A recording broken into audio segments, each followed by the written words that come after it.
Di saat ku tak berdaya, kuasa-Mu yang sempurna. Ketika ku percaya, mujizat itu nyata, bukan karena kekuatan. Puji nama Tuhan, pada kesempatan ini saya akan mau berbagi kepada kita semua. Dan saya percaya kita diberkati ketika kita memahami apa itu kehendak Tuhan. Kita berdoa terlebih dahulu. Tuhan Yesus, terima kasih buat anugerah-Mu, buat kebaikan-Mu dalam hidup kami. Kami mensyukuri segala kasih karunia Tuhan yang Tuhan beri dalam hidup kami. Pada hari ini kami akan mau mendengar sebahagian renungan firman-Mu. Dalam nama Yesus, sucikan dan kuduskan kami. Amin. Puji Tuhan, haleluya. Saya mengajak kita untuk membaca di dalam Lukas pasal 5 ayatnya yang keempat. Di sana dikatakan, setelah selesai berbicara, ia berkata kepada Simon, "Bertolaklah ke tempat yang dalam dan tebarkanlah jalamu untuk menangkap ikan." Judul renungan kita pada kesempatan ini adalah belum mengerti tetapi yakin. Saudara-saudara dalam kasih Tuhan, kita tentu pernah berdoa supaya Tuhan menyertai kita dalam segala keadaan.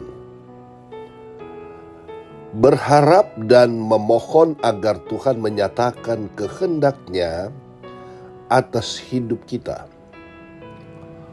Ketika kita berjanji akan memenuhi dan melakukan kehendak-Nya, namun seringkali ketika Tuhan telah menyatakan kehendak-Nya, kita malah menjadi bingung. Mengapa kehendak Tuhan terasa aneh dan sulit untuk dipahami?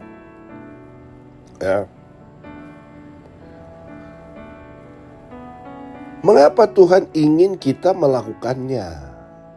Dalam hal ini kita perlu belajar dari Simon Petrus. Sekalipun dalam hati kecilnya ia belum mengerti apa maksud dari perintah Yesus, tetapi Petrus melakukannya juga. Kita belajar kepada Simon Petrus.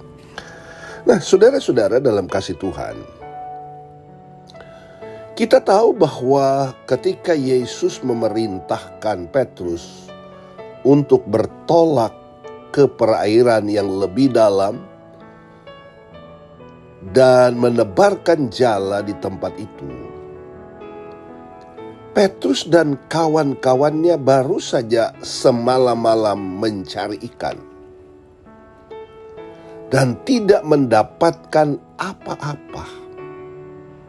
Hasilnya nihil, alias tidak ada seekor ikan pun yang tertangkap. Apabila kita diberi perintah itu, mungkin kita akan segera menolak untuk melakukannya. Tadi kok saya baru selesai, kok tidak dapat sekarang disuruh lagi di tempat yang sama. Ya, kita pasti menolak. Badan kita saudara, mungkin kita berkata badan kita sudah terlalu letih. Ya, itu alasan-alasan karena semalaman telah mencari ikan, tetapi tidak mendapat apa-apa. Mungkin kita akan bertanya-tanya dalam hati, mengapa Tuhan masih menyuruh kita untuk melakukannya, padahal sudah jelas tidak ada seekor ikan pun di sana. Kita menganggap perintah ini aneh. Ya. Nah, saudara-saudara, apakah saat ini Anda atau kita juga sedang bertanya-tanya dalam hati kecil, mengapa saya di PHK? Mengapa usahaku bangkrut? Mengapa bisnisku merugi? Mengapa anakku bisa terjerat narkoba? Mengapa istri atau suamiku meninggalkan aku? Mengapa begitu cepat Tuhan memanggil orang tuaku? Mengapa dan mengapa? Saudara-saudara, berhentilah bertanya mengapa kepada Tuhan. Kehendak Tuhan memang tidak harus bisa dimengerti, melainkan mesti ditaati. Sekali lagi, berhentilah bertanya mengapa dan mengapa kepada Tuhan. Kehendak Tuhan memang tidak bisa, tidak harus dimengerti, melainkan mesti ditaati. Meskipun saat ini kita belum mengerti, belum tahu kemana Tuhan akan membimbing, tetapi kita harus yakin bahwa Tuhan pasti menyediakan yang terbaik. Haleluya.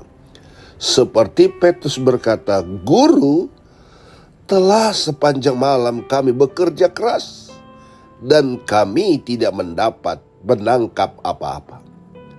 Tetapi karena Engkau yang menyuruh aku," kata Petrus, "tetapi karena Engkau yang menyuruh aku akan menebarkan jala juga." Jadi tidak usah kita merenungkan sesuatu kenapa dan kenapa. Tetapi saudara-saudara, kehendak Tuhan tidak hanya dimengerti, tetapi mentaati.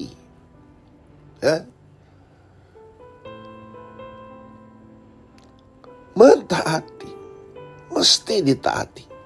Kita pun pasti akan mengalami hal yang luar biasa bila mentaatinya. Ada anak-anak Tuhan ragu terhadap firman-Nya, sehingga dia tidak menjadi taat. Dia ragu. Itu ciri orang yang tidak percaya kepada Tuhan. Dia ragu terhadap firman. Tapi mari saudara, Petrus memberikan contoh kepada kita. Sekalipun saudara, secara manusia mungkin dia letih, kecewa. Tetapi kalau Tuhan yang suruh lewat firman-Nya, maka dia mentaati. Pada akhirnya kita mengerti bahwa Tuhan punya rencana yang indah jika kita mau taat kepadanya. Jadi usahakanlah, bawalah pribadi kita untuk mentaati perintah dan kehendak-Nya. Dan saya percaya, mungkin hari-hari ini engkau sedang mengalami kesulitan. Tetapi ketika engkau mentaati firman, ketika engkau mentaati seperti yang dilakukan oleh janda Sarfat, maka engkau akan melihat janji Tuhan, mujizat Allah, pertolongan Tuhan untuk terjadi dalam hidupmu. Tuhan Yesus tolong kita semua. Tuhan Yesus memberkati kita semua. Amin.